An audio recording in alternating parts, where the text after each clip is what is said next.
लीजिए सुनिए सूर्यकांत त्रिपाठी निराला के लिखे उपन्यास महाभारत का 14वां भाग अश्वमेध पर्व मेरी यानी समीर गोस्वामी की आवाज में। परीक्षित का जन्म। व्यास जी की अर्थ वाली बात पर एक दिन पांडवों की सभा हुई। विचार होने लगा कि हिमालय जाकर महाराज मरुत के धन के लिए महादेव की तपस्या कर कौन उन्हें प्रसन्न करेगा।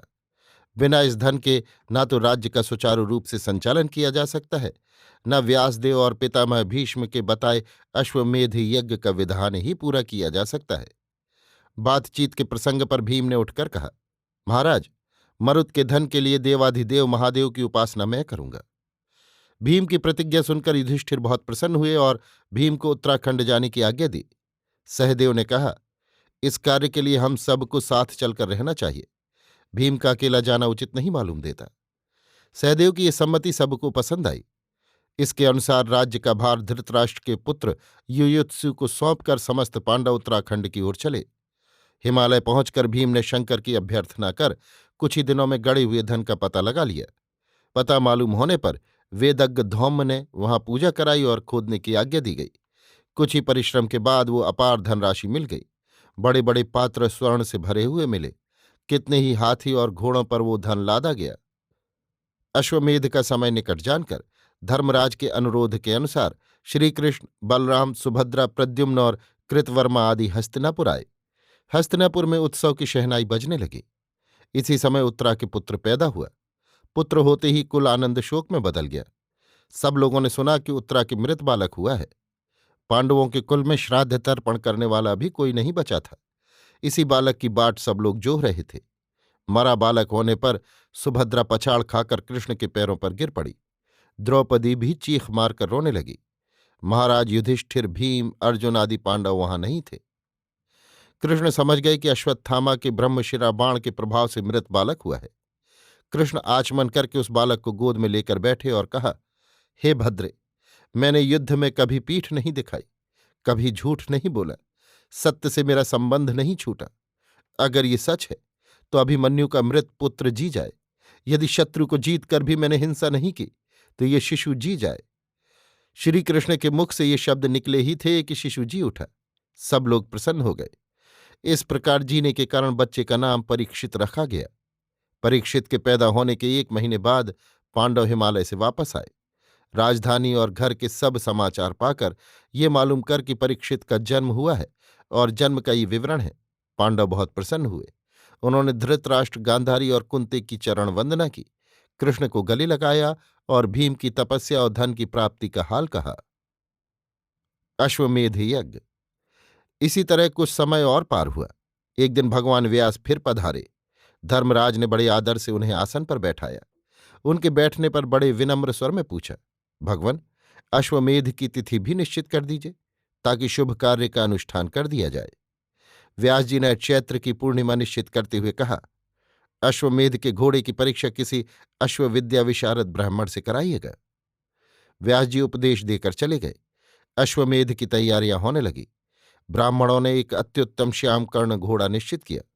घोड़े के मस्तक पर बांधने के लिए स्वर्णपत्र खुदवाया गया कि महाराजाधिराज हस्तिनापुरधीश युधिष्ठिर अश्वमेध यज्ञ कर रहे हैं। जिन्हें उनका एक छत्राधिकार स्वीकृत न हो, वे घोड़े को पकड़कर युद्ध से अपना फैसला कर लें। यज्ञ की और सब सामग्रियां एकत्र की गईं। महारथ अर्जुन घोड़े के रक्षक के रूप से साथ किए गए। एक फौज साथ लेकर वो घोड़े का अनुसरण करते रहेंगे। इच्छानुसार भागता हुआ घोड़ा राजमार्ग से न भागकर बीहड़ रास्तों से भागता है। तब पीछा करने वाले रक्षक रथ पर बैठकर नहीं चल सकते। इसलिए अर्जुन घोड़े पर सवार हुए। स्वर्णपत्र बांधकर पूजोपरांत घोड़ा छोड़ दिया गया। अर्जुन तथा अन्य रक्षक साथ साथ चले। नगर के लोग नगर की सीमा तक उत्साहवर्धन के लिए गए और वहां से अर्जुन को हर्षध्वनि से अभिनंदित कर घर लौटे। भीम तथा नकुल को राज्य की देखरेख का काम दिया गया। सहदेव आगत अतिथि महाराजों के आदर सत्कार के लिए रहे।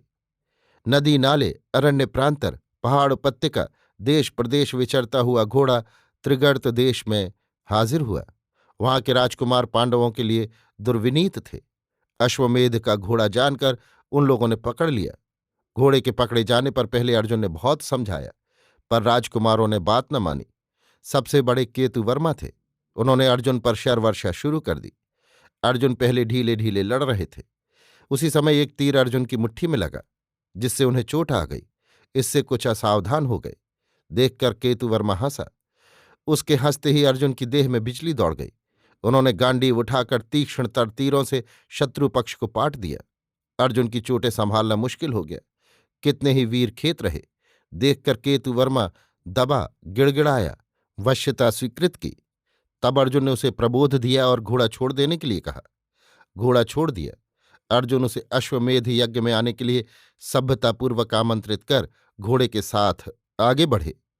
यहां से बढ़ता हुआ घोड़ा कई प्रदेश पार करके प्राग्ज्योतिष देश में पहुंचा।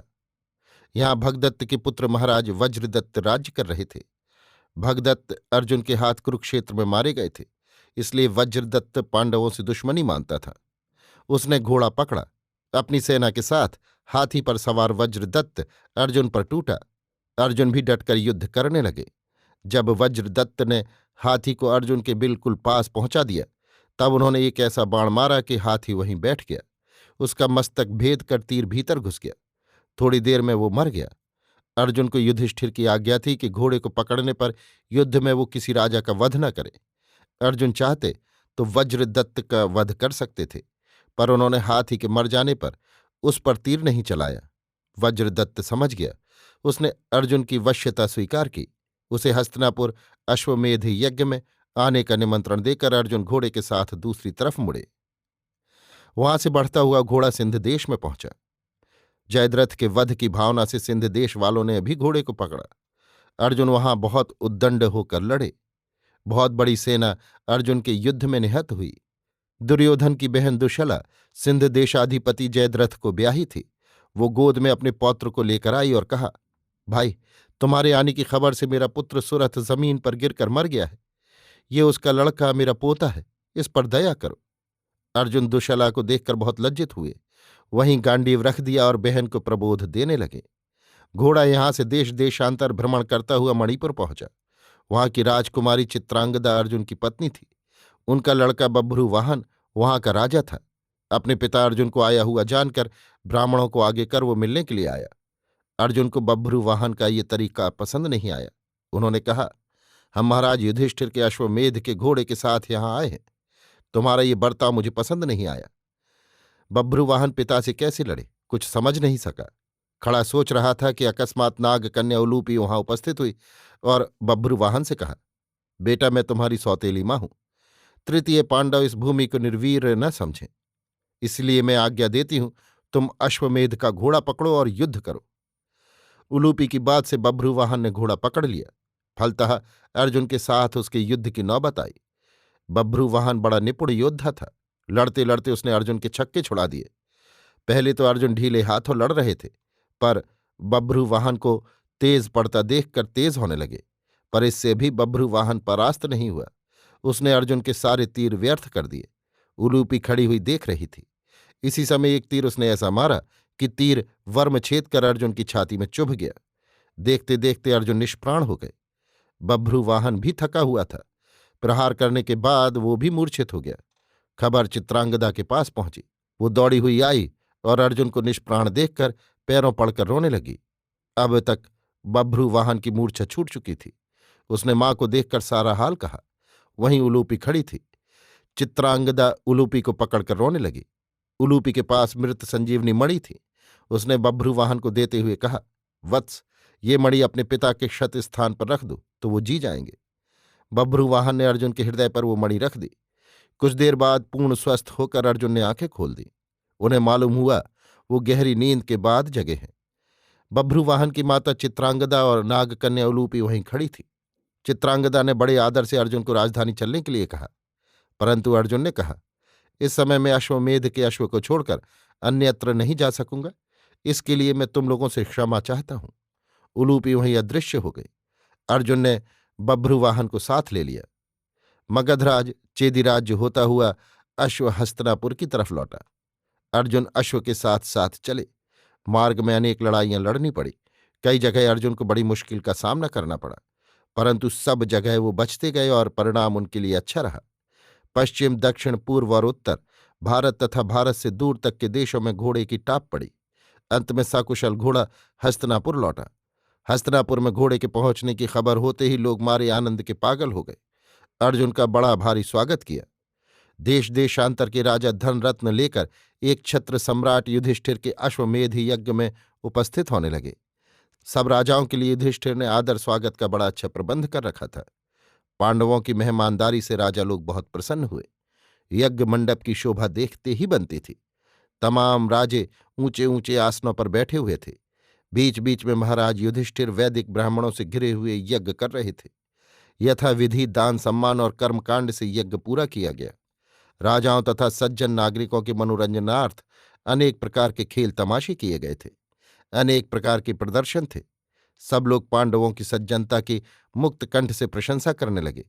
लाखों कंठों के जय जयकार से यज्ञ समाप्त हुआ। अभी आप सुन रहे थे सूर्यकांत त्रिपाठी निराला के लिखे उपन्यास महाभारत का 14वां भाग अश्वमेध पर्व, मेरी यानी समीर गोस्वामी की आवाज में।